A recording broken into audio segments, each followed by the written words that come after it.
Hey everyone, welcome back to another recap podcast from SNXweave, where we give quick weekly recaps of news and important updates from the previous week from the Spartan Council and core contributors, as well as discuss what the Grants Council and ambassadors are up to, so let's get started. First, a quick reminder that elections are happening now. Head to governance.synthetics.io to cast your ballots for the Spartan, Ambassador, and Treasury Councils before voting closes on May 5th. And in case you missed it, the Spartan Council election panel happened last week. You can catch the recording linked in our blog to help you decide who to vote for. Now on to our regular updates. Synthetics now supports 14 new perps markets on Base. The newly added markets include BitTensor, Chainlink, GMX, Injective Protocol, Axelar, Sui, EtherFi, Celestia, Stacks, Arkham, Toncoin, Pendle, Gala, and Book of Meme. Most of these markets were proposed last week in SIP presentations by Bert, who explained that some were selected based on their high volume and interest on V2X, and some were selected due to their high trading volume on other exchanges and lack of availability on V2. Adding exclusive markets to V3 on Base is likely to create a natural incentive for users to migrate. The specific market parameters for each new market can be found in SCCP 327, and liquidity providers can earn a share of the protocol fees by providing liquidity to these markets. There were also a couple other SIP presentations last week, so let's briefly review those as well.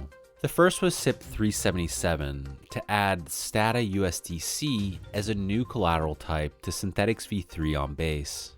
This SIP was represented by Matt, following some concerns regarding the use of non-USDC collateral types. From the previous presentation, a potential edge case was raised by Millie, detailing a situation where a large portion of traders were in profit and all wanted to withdraw funds at the same time.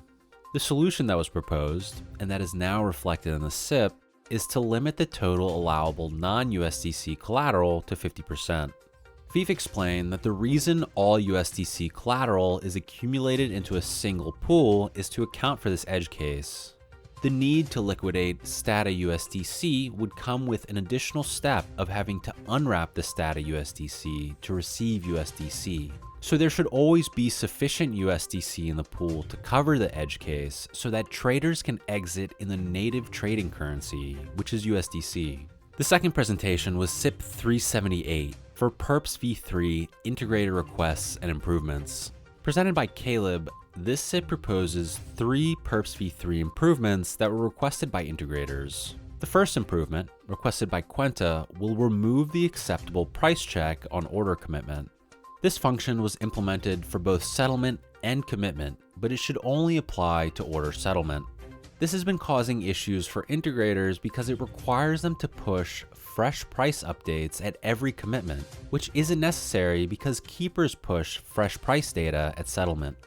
The second improvement, proposed by the core contributors, is to use the on-chain price without any staleness tolerance check when settle order calls required credit.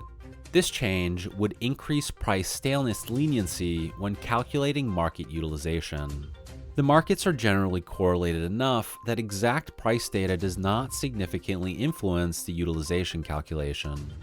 The proposal here is to use the last available price data rather than requiring a fresh price if the staleness tolerance is exceeded, essentially increasing the staleness on this check to infinite. And the last improvement is to allow for zero-fee perp trading.